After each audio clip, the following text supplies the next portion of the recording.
Bienvenidos oyentes de Radio Sefarad. Comenzamos la semana con ustedes en estas noticias que comentará Jorge que hay. ¿Qué tal, Alejandro? Vamos con los titulares de hoy. Netanyahu y Trump no tienen programadas apariciones públicas ni conferencias de prensa en la Casa Blanca. En palabras de Trump, hay buenas posibilidades de un acuerdo esta semana que permitiría liberar a bastantes rehenes.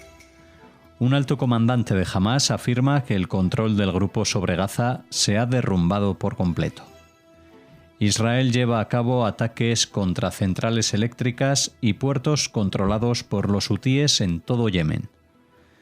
Netanyahu dijo que recibiría un informe sobre las condiciones médicas de todos los rehenes vivos. Estos son los asuntos de hoy aquí en este informativo de Radio Sefarad. El primer ministro Benjamín Netanyahu y el presidente de Estados Unidos Donald Trump no tienen apariciones públicas programadas para el primer día de su encuentro en Washington.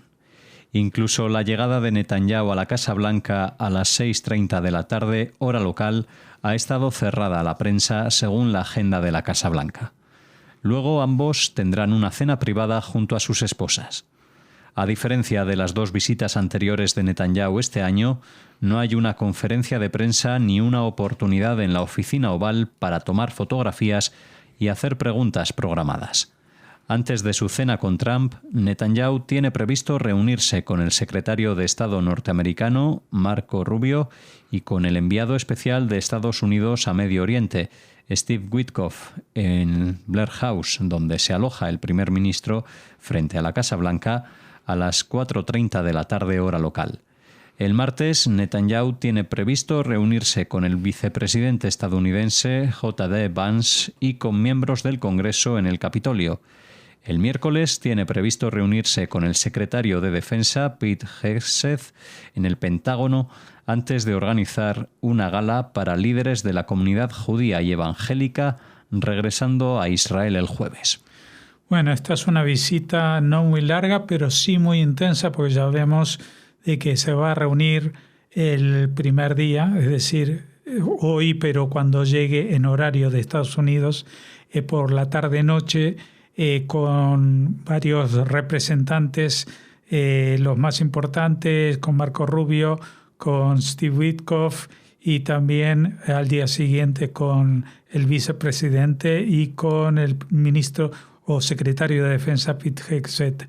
Es decir, con lo más importante yo creo que sería para destacar es que la reunión que va a tener con Trump no va seguida de una conferencia de prensa, a menos que pues hasta entonces pues ocurra una especie de milagro y se llegue a un acuerdo sobre las bases del plan de cese el fuego con el grupo Hamás, de los cuales ya se ha comentado bastante, con una primera fase, serían unos 60 días, no sería un alto el fuego definitivo, y durante esos 60 días pues se liberarían hasta 10 rehenes israelíes con vida, primero 8 y al final pasado un tiempo otros 2, y también 18 cadáveres de entre la treintena de muertos que se supone.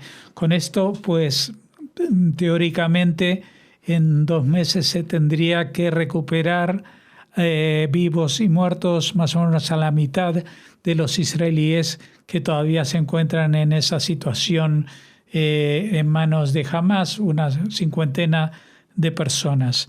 Pero lo más importante también es saber qué es lo que pasaría a continuación, es decir, de qué se va a hablar si llega ese periodo de tregua durante esos 60 días. ¿Cuál podría ser el fin de esta guerra que se ha prolongado y está acercándose casi a 3 meses de cumplirse 2 años, que en la historia de Israel ya es la guerra más larga que ha tenido? Como vemos, todavía hay muchas incógnitas, todavía no sabemos si el plan de Hamás va a ser aceptado, porque en realidad se suponía, y así lo comunicamos el jueves por la tarde en las noticias, que Hamás había aceptado estas condiciones para ir a un cese del fuego. Pero después dijo que tenía pequeñas apuntes que añadir, y son los puntos que todavía mantienen la distancia. Hay un grupo de negociadores israelíes en Doha hablando sobre ese tema con los representantes de Hamás por mediación de Qatar, pero la delegación israelí no es del primerísimo orden, con lo cual da la pista de que todavía no se ha entrado en las materias más complejas de este acuerdo. El presidente de Estados Unidos, Donald Trump, dijo el domingo que había una buena posibilidad de alcanzar un acuerdo de rehenes con Hamás durante la semana, un día antes de su reunión con el primer ministro Benjamín Netanyahu. Hemos sacado a muchos rehenes, pero en cuanto a los rehenes restantes, bastantes más saldrán, añadió Trump. Dijo que Estados Unidos estaba trabajando en muchas cosas con Israel, incluido probablemente un acuerdo permanente con Irán. Al partir hacia Washington el domingo por la noche para su reunión con Trump y otros altos funcionarios estadounidenses, Netanyahu dijo que estamos trabajando para alcanzar este acuerdo en los términos que hemos acordado, y enfatizó que, en última instancia, jamás será destruido en Gaza. Estamos decididos a garantizar que Gaza ya no represente una amenaza para Israel, dijo, y añadió: no permitiremos una situación que fomente más secuestros, más asesinatos, más decapitaciones, más invasiones. Eso significa una cosa: eliminar la capacidad militar y de gobierno de Hamás. Hamás no estará allí. Bueno, de todo el anuncio yo me quedaría con durante la semana, es decir, cuando se habla de que se estaría a punto de alcanzar un acuerdo, y esto lo dice el presidente Trump de forma insistente y bastante optimista. Él está hablando de durante la semana. Recién estamos empezando la semana, tenemos a Netanyahu de visita en Israel. Me imagino que no será el anuncio definitivo de esta paz, si es que se logra, si este acuerdo de alto el fuego, hasta finales de la semana. Pero si es así, bendita sea esta semana y las declaraciones del presidente estadounidense. Un alto comandante de Hamás, citado en un informe publicado el domingo, dijo que el grupo terrorista ha perdido el control de alrededor del 80% de la Franja de Gaza y que apenas queda algo de su estructura militar después de 21 meses de intensos combates con el ejército israelí. El informe, publicado por BBC News, se basó en una serie de mensajes de voz enviados al medio británico por un oficial superior de Hamás, identificado solo como un teniente coronel que resultó herido en octubre de 2023. Seamos realistas, apenas queda nada de la estructura de seguridad. La mayoría de los líderes, alrededor del 95%, ya han muerto. Todos los que están en activo han sido asesinados. Entonces, ¿qué impide realmente que Israel continúe esta guerra? El comandante afirmó que la guerra tiene que continuar hasta el final. Todas las condiciones están dadas. Israel tiene el control, el mundo guarda silencio, los regímenes árabes guardan silencio, las bandas criminales están por todas partes, la sociedad se está derrumbando. A pesar de estas palabras, el ejército israelí decía la semana pasada que controlaban alrededor del 65% de la franja y que se acercaban a su objetivo declarado de controlar 3/4 partes de la superficie terrestre del enclave. Hay zonas de Gaza en las que las fuerzas de defensa de Israel casi no han operado, en gran medida por temor a que los rehenes estén retenidos en la zona y puedan ser asesinados. Bueno, el tema es que esta noticia viene de BBC News y en otras circunstancias o en otros tiempos podríamos poner la mano en el fuego por un servicio de informaciones que es, digamos, oficial o público en el Reino Unido. Lo que pasa que durante los últimos años BBC News ha metido la pata en muchísimas ocasiones en temas que tienen que ver con el conflicto entre Israel y los árabes o con los palestinos. Y por lo tanto no sabemos en qué medida esto que publican tiene ciertos niveles de veracidad.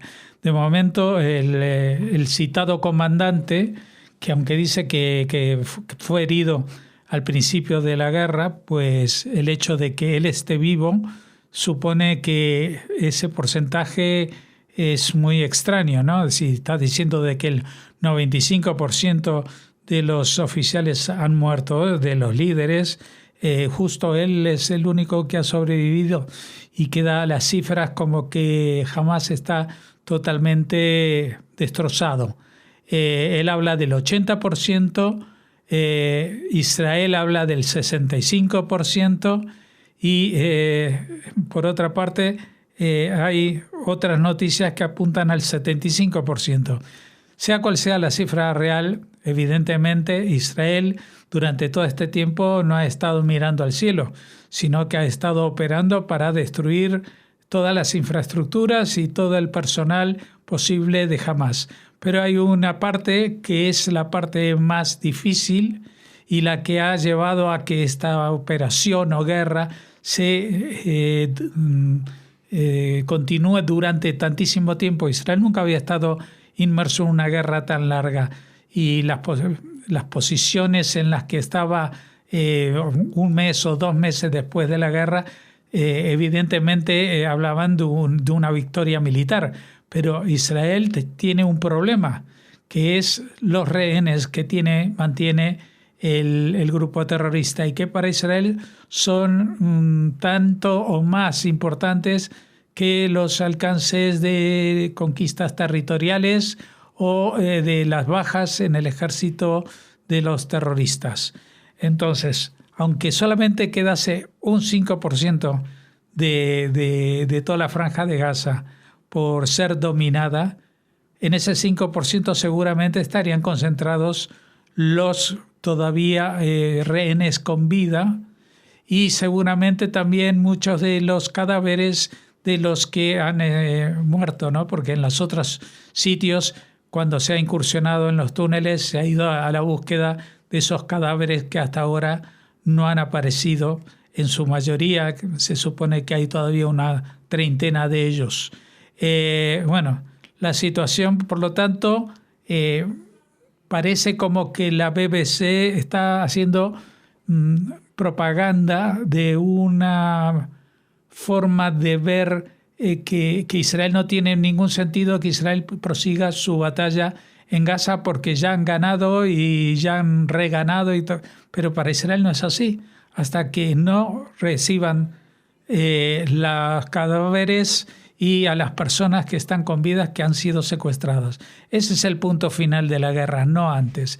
Y para lograrlo, pues evidentemente tiene que luchar no solamente contra los elementos terroristas, sino contra la opinión pública mundial y la opinión política de muchos círculos de Occidente que hablan como que esta guerra la hubiera empezado Israel y que no tiene fin. Sí tiene un fin y el fin todavía no se ha logrado.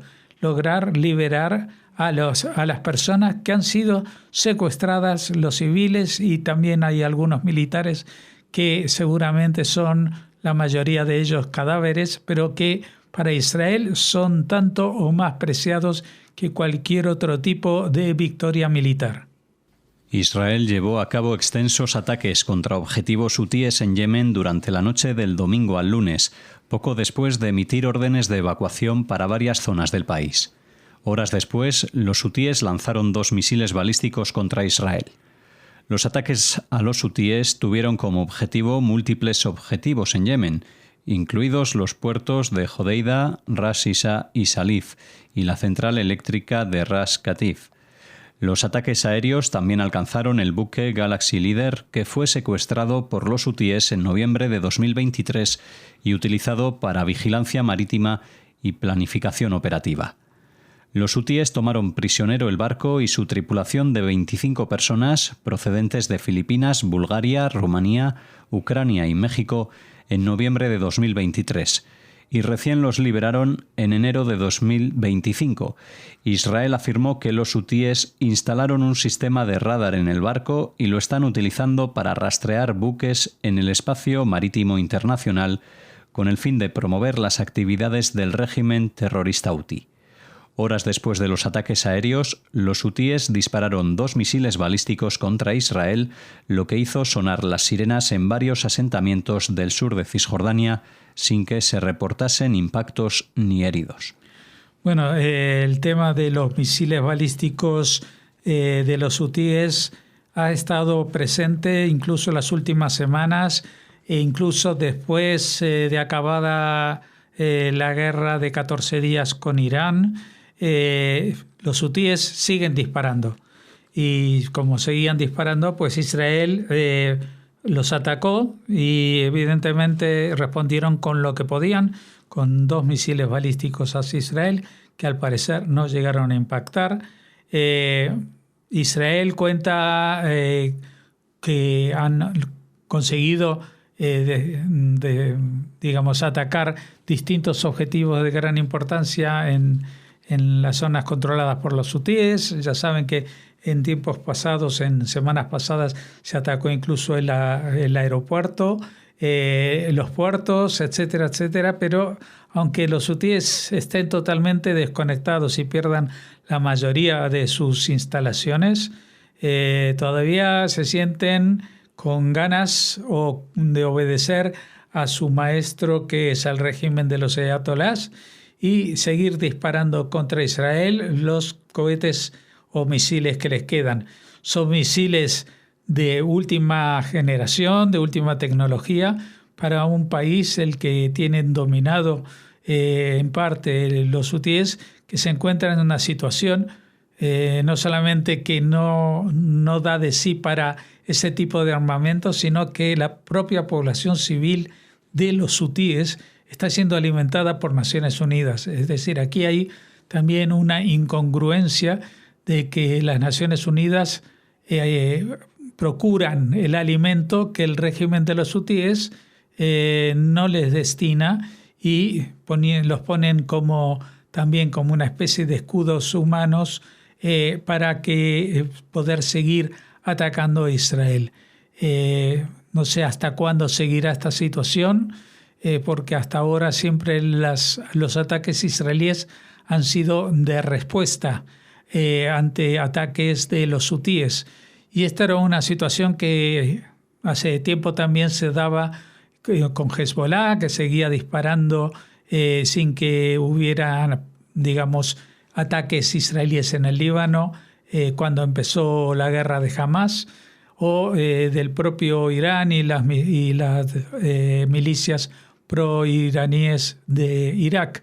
Pero de a poco Israel pudo doblegar no solamente a Hamas, sino también a Hezbollah en el Líbano, a las milicias pro-iraníes de Irak, y a pesar de haber también golpeado muy fuerte a la cabeza de la serpiente, que es el régimen iraní, pues todavía hay un brazo ahí que coletea un poco a la desesperada, y que no descarto yo que en algún futuro, pues tal como sucedió con Hezbollah y como sucedió con los iraníes, pues se reciba una operación de más alto impacto que está realizando ahora Israel.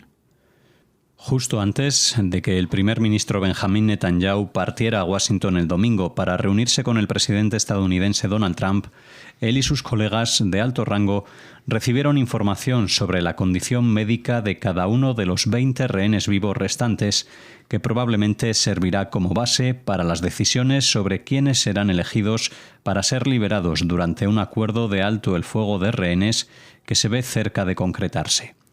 Según el informe, altos ministros del gabinete dijeron después de que se presentó la información que tendremos dificultades para priorizar a los rehenes porque son todos casos humanitarios. Según el esquema del acuerdo, tal como está actualmente, aproximadamente la mitad de los rehenes vivos y aproximadamente la mitad de los rehenes muertos retenidos por grupos terroristas en Gaza regresarían a Israel en un plazo de 60 días en 5 liberaciones separadas. Según el informe, Alon Ogel, de 24 años, quien se encuentra cautivo solo y está en una condición que lo pone en alto riesgo de ceguera. Yosef Haim Ohana, de 24 años, sufre una enfermedad mental grave. Abinatan Or, de 32 años, se enfrenta a una grave escasez de alimentos y agua. Matan Angres, de 21 años, sufrió graves abusos durante su cautiverio y podría enfrentar una discapacidad permanente. Elkana Bobot, de 36 años, se enfrenta a graves problemas de salud mental que no han sido tratados. Se cree que Gali y Ziv Berman, ambos de 27 años, padecen enfermedades mentales y físicas. Ron Braslavsky, de 21 años, sufre de asma y está herido en ambos brazos. Guy Gilboa Dalal, de 22 años, y Eviatar David, de 23, quienes se cree que están retenidos juntos, han sufrido abusos extremos y hambre severa. Eitan Horn, de 37 años, sufre una enfermedad crónica que no ha sido tratada. Maxine Herkin, de 36 años, tiene un brazo herido. Nimrod Cohen, de 20, ha sido sometido a severos interrogatorios por parte de sus captores. Segev Kalfon, de 27 años, sufre un trastorno de estrés postraumático y un estado mental en deterioro. Bar Cooperstein, de 23 años, sufre una grave desnutrición y otros problemas de salud. Se cree que Ariel y David Cunio, de 26 y 34 años, fueron retenidos en duras condiciones y hay falta de información sobre sus condiciones, sobre su estado de salud. Omri Miran, de 46 años, sufre desnutrición y se encuentra aislado. Eitan Mor, de 23 años, se encuentra detenido en duras condiciones y existe una gran preocupación por su salud. Matan Sangauker, de 25 años, está detenido en aislamiento y sufre de distrofia muscular. Además, existe una seria preocupación por la vida de Tamir Nimrodi y Bipin Joshi debido a la falta de señales de vida desde que fueron capturados. Pues aquí tienen el detalle de las personas y ya ven que no hay ninguno que se libre de estar en una situación muy crítica y que va a ser tremendamente difícil seleccionar a los primeros que salgan, a los segundos que salgan y a los terceros que no van a salir durante este cese de fuego de 60 días, en el cual tan solo se habla de la liberación de 10 prisioneros con vida. ¿Quiénes de todos estos casos que hemos hablado será el primero en salir? ¿Estará en el primer grupo? ¿Quiénes serán los que se quedarán y por qué? ¿Bajo qué condiciones? La verdad que es una situación terrible, no solamente para los familiares, sino también incluso para las personas que tienen que establecer cuál va a ser la prioridad en el intercambio para así solicitarlo a los intermediadores que como Qatar pues están elaborando este tipo de listas para hacer un intercambio y que debe corresponderse en todos estos casos, tanto de las personas vivas como de las personas muertas, por detenidos de prisioneros de guerra del lado palestino. Terminamos el informativo de Radio Sefarad en este punto y, como siempre, les invitamos a escuchar las noticias de una próxima edición.